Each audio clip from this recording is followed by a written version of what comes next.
옛날 중국의 도사상의 시조라 할 수 있는 노자 선생은 말하기를 우리 사람은 세 종류가 있는데 상사와 중사와 하사가 있다. 상사는 도를 열심히 실천하는 사람을 말하고, 중사는 도를 실천할 때도 있고 실천하지 않을 때도 있는 사람을 말하고, 하사는 도를 전혀 실천하지 않는 사람을 말한다 라고 했습니다. 성도님은 어느 사람에 해당되시겠습니까? 덴마크의 사상가 키에르 케오르는 말하기를 사람은 세 종류가 있는데 1층 사람과 2층 사람과 3층 사람이 있다. 1층 사람은 자기 욕심대로 사는 사람을 말하고, 2층 사람은 자기 양심대로 사는 사람을 말하고, 3층 사람은 하나님 중심으로 사는 사람을 말한다. 성도님은 몇 층 사람이십니까? 오늘 아침에 우리는 이 본문에서 한 신실한 하나님의 사람을 보게 됩니다. 15절에 형제들아, 스데바나의 집은 곧 아가야의 첫 열매요 또 성도 섬기기로 작정한 줄을 너희가 아는지라. 사도 바울이 고린도 교회에 편지를 보내면서 그 교회에 있는 스데바나라는 분을 특별히 이름을 지칭하면서 그가 성도들을 섬기기로 작정하였다고, 그것을 너희가 알고 있지 않느냐고 편지를 하고 있는 것입니다. 그래서 오늘 아침에는 섬기기로 작정한 사람이라는 제목으로 함께 말씀을 나누고자 합니다. 오늘 본문의 이 고린도 교회는 성경에 나오는 여러 교회들 가운데 가장 문제가 많은 교회입니다. 이 고린도전서를 보시면 압니다마는 1장에서 4장까지는 분쟁하는 교회였습니다. 교회 내에 바울파, 아볼로파, 게바파, 그리스도파, 자기가 좋아하는 분들을 중심으로 해서 교회가 나누어져서는 서로 분쟁하고 비방하는 그런 교회였습니다. 또한 그 교회는 5장에 보면 권징을 시행하지 않는 교회였습니다. 교인 중에 아버지의 첩을 범한 엄행한 교인이 있었는데 그를 권징하지 아니하고 내버려 둔 것입니다. 바울이 편지를 해서는 그를 시벌할 것을 권면하고 있습니다. 또 그 교회는 6장에 보면 성도 간에 서로 소송 사건이 있었던 교회였습니다. 세상 법정에서 불신 재판관 앞에서 믿는 성도들끼리 소송을 해서는 교회를 부끄럽게 하는 그런 일이 있었던 교회였습니다. 그런데 여러분, 왜 고린도 교회 안에 그런 문제가 많이 일어났을까요? 그것은 고린도 교회가 미성숙한 교회였기 때문입니다. 고린도전서 3장 1절에 형제들아, 내가 신령한 자들을 대함과 같이 너희에게 말할 수 없어서 육신에 속한 자 곧 그리스도 안에서 어린아이들을 대함과 같이 하노라. 이 고린도 교회는 영적으로 신령한 교회, 장성한 교회가 아니라 미성숙한 교회, 어린아이와 같은 교회였습니다. 그래서 그 교회 안에는 분쟁하고 소송하고 혼란스러운 문제가 많은 교회였는데, 그 교회를 든든하게 세웠던 한 성도가 있었으니 그분이 바로 스데바나라고 하는 분이었습니다. 그 성도님이 무엇을 작정하셨는데, 무엇을 작정하셨는고 하면 교회를 섬기기로, 성도들을 섬기기로 작정을 한 것입니다. 성도 섬기기로 작정한 줄을 너희가 아는지라. 성도를 섬기려고 그 마음속에 작정을 한 것입니다. 그 문제 많은 교회에, 그 시끄러운 교회에, 그 미성숙한 교회의 성도들을 내가 섬겨야 되겠다 하고 그의 마음속에 작정을 했다는 것입니다. 얼마나 아름다운 결심이며 아름다운 작정입니까?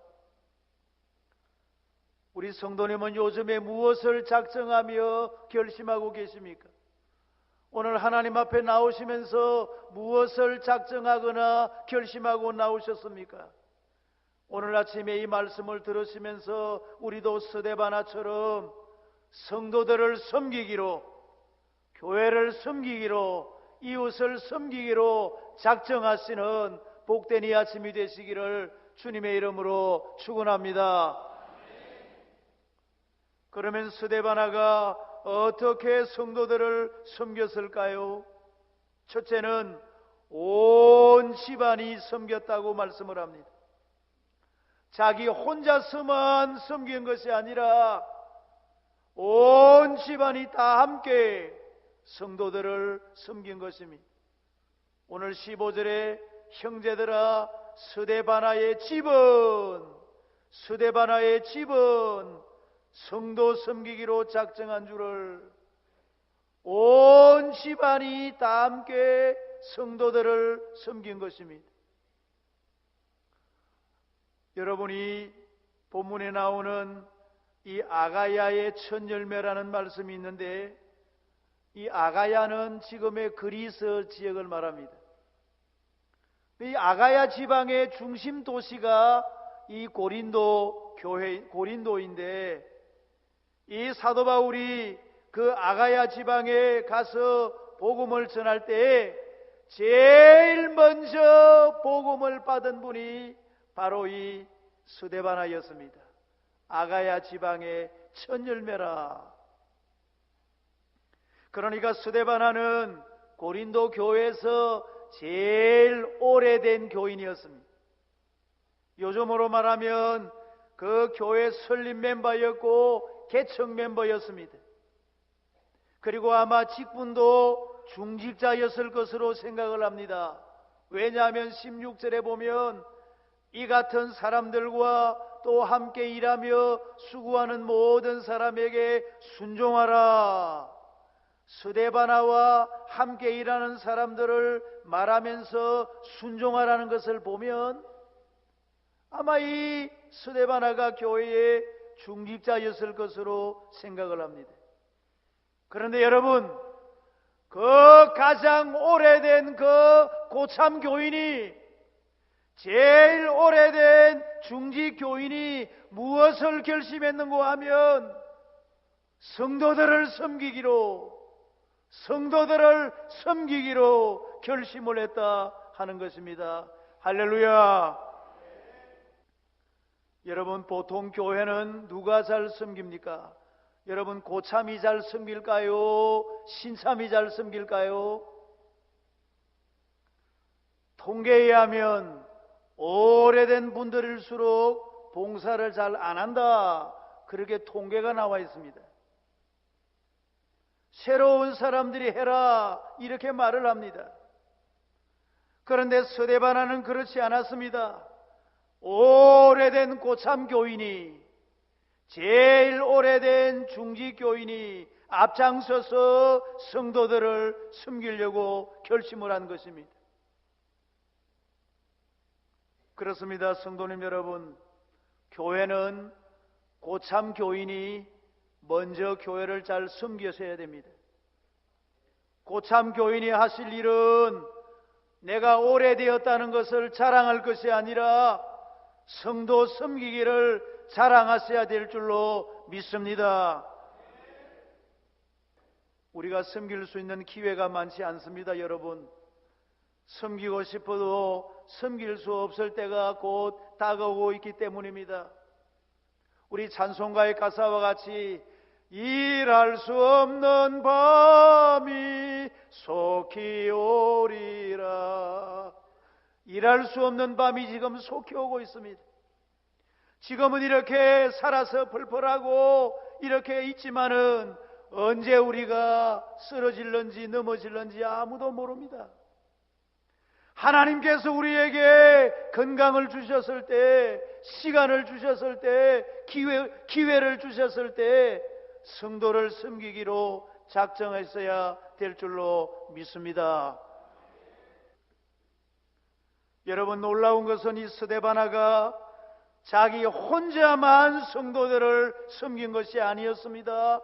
오늘 15절에 스데바나의 집은 성도 섬기기로 작정한 줄을 온 집이, 온 가정이 함께 교회를 섬기고 성도들을 섬겼다는 말씀입니다. 사랑하는 성도님 여러분, 우리가 교회를 섬길 때 우리 자신들만 섬기는 것으로 만족하지 마시고 우리 자녀들도 이 교회에서 나를 이어서 계속해서 교회를 섬길 수 있는 그런 가정이 되시면 얼마나 좋겠습니까?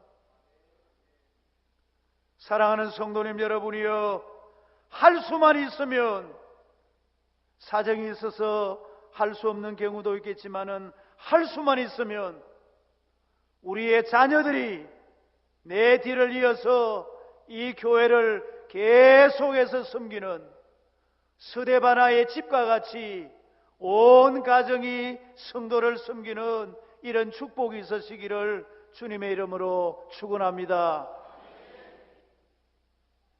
또한 스데바나는 두 번째로 성도들의 마음을 시원하게 섬겼다고 성경은 말씀을 합니다.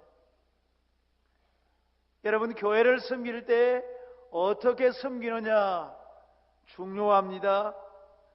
이 스데바나는 오늘 18절에 보면 그들이 나와 너희 마음을 한번 같이 하시겠습니다. 시원하게 하였으니. 이 스데바나가 교회를 섬길 때 성도들의 마음이 어떠했다는 것입니까? 시원했다는 거예요. 시원했다는 거예요. 도대체 어떻게 섬겼길래 그 성도들의 마음이 시원했을까? 여러분, 섬김의 대원칙이 있습니다. 우리가 어떻게 섬길 것인가? 섬김의 대원칙은 성도들의 마음을 시원하게 해주는 것입니다. 여러분, 이 말씀을 우리가 잊어버리시면 안 됩니다. 우리가 섬길 때에, 봉사를 할 때에 시원하게 해줘야 되지. 이 섬김이 잘못되면 성도들의 마음을 깝깝하게 하고 힘들게 하고 도리어 피곤하게 할 수 있습니다. 여러분, 섬긴다고 하면서 겸손하게 잘 섬기지 못하고 군림하면 남을 괴롭게 하는 섬김이 되기가 쉽습니다.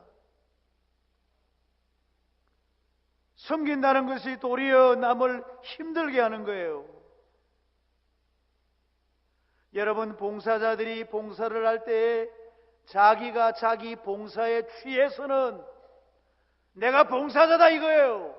내가 봉사자다. 그래서 자기 생각대로 자기 스타일대로 봉사를 해버리면 다른 성도들의 마음이 시원한 게 아니라 힘들 때가 많아요. 봉사는 절대로 자기 생각대로 자기 스타일대로 하는 것이 아닙니다.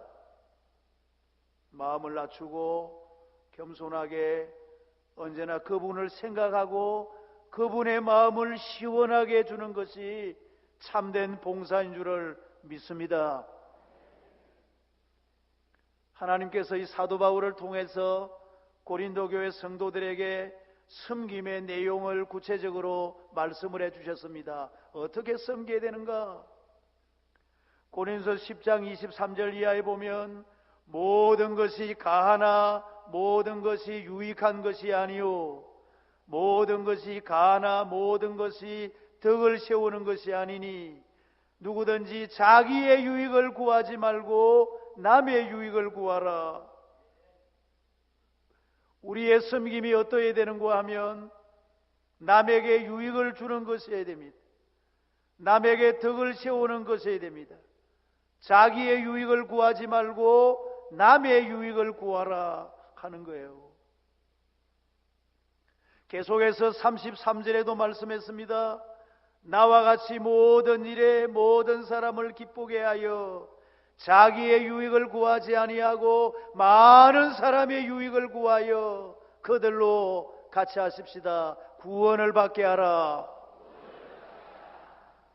자기의 유익을 구하지 말고 많은 사람의 유익을 구하여서 섬기는데 그 섬김을 통해서 그들로 구원을 받게 하라.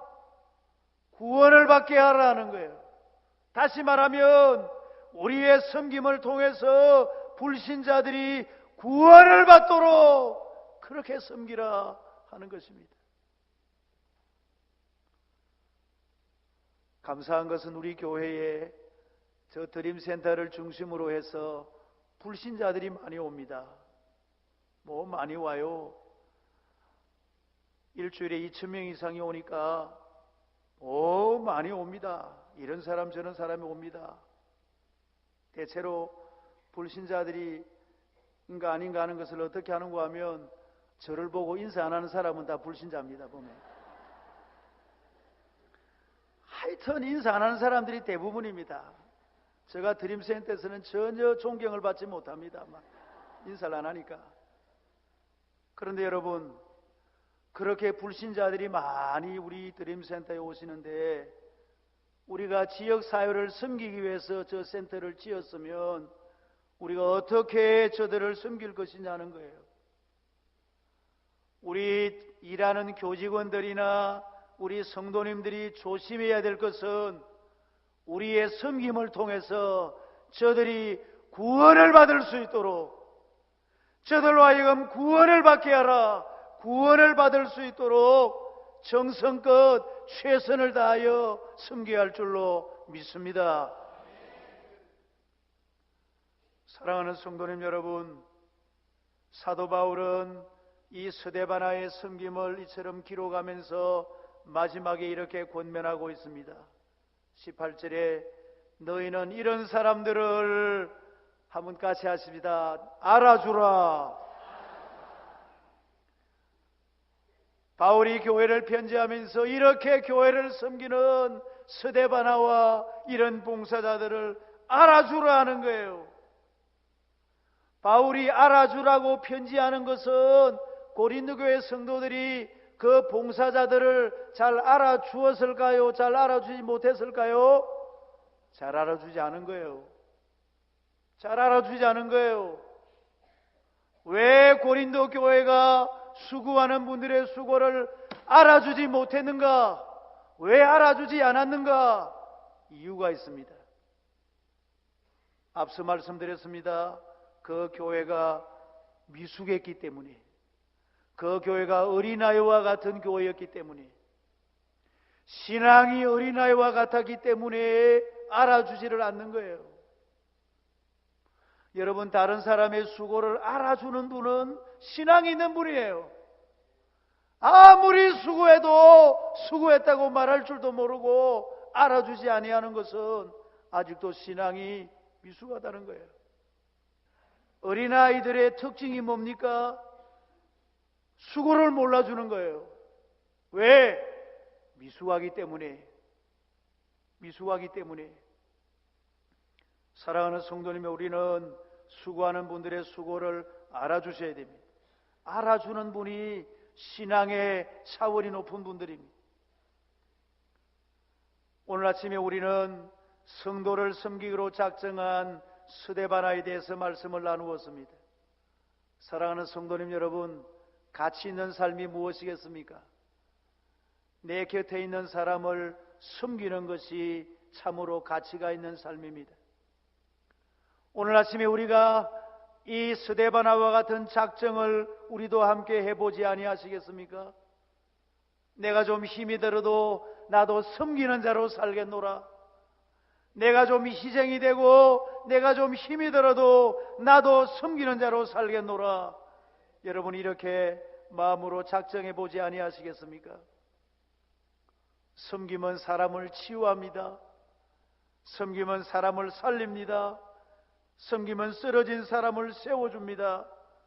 사마리아인의 섬김이 강도 만난 자를 다시 살리고 회복시켜 준 것처럼 우리의 섬김이 절망하는 자들에게 희망을 주고 용기를 주고 생명을 주는 것입니다.